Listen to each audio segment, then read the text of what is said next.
যদি কোরআন হাদিস না মানি জীবনে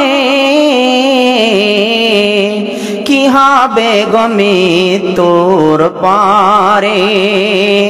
যদি কোরআন হাদিস না মানি জীবনে কি হবে গো মৃত্যুর পরে। কি হবে গো মোদের জীবনে। কবরের মাঝে কি দিব জবাব। কবরের মাঝে কি দিব জবাব। মুনকার নাকিরের তরে কি হবে গো মৃত্যুর পরে। যদি কোরআন হাদিস না মানি জীবনে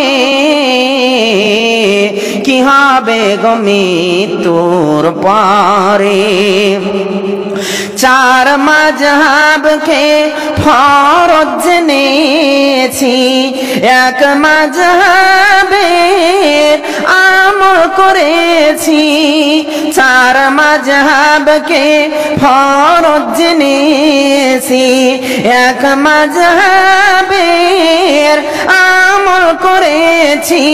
কোরআন হাদিসের দিকে দেখিনি তো ফিরে কি হবে গো মৃত্যুর পরে। যদি কোরআন হাদিস না মানি জীবনে কি হবে গো মৃত্যুর পরে। একসাথে 3 তালাক দিলাম তওবা করে বউ ঘরে নিলাম। একসাথে 3 তালাক দিলাম তওবা করে বউ ঘরে নিলাম।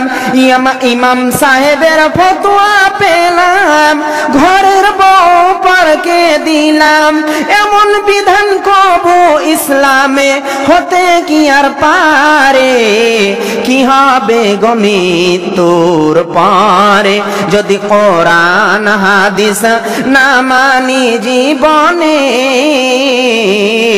কি হবে গো মৃত্যুর পরে। মৃত্যুর শিয়রে বসে জানলাম আলেমদের পরশে। মৃত্যুর শিয়রে বসে জানলাম আলেমদের পরশে। চার মাযহাব নাই কোরআন হাদিসে।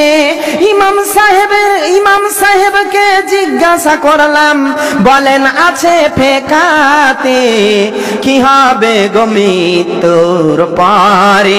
যদি কোরআন হাদিস না মানি জীবনে কি হবে গো মৃত্যুর পরে। কবরের মাঝে কি দিব জবাব। কবরের মাঝে কি দিব জবাব। মুনকার নাকিরের তরে কি হবে গো মৃত্যুর পরে। যদি কোরআন হাদিস না মানি জীবনে কি হবে গো মোদের জীবনে।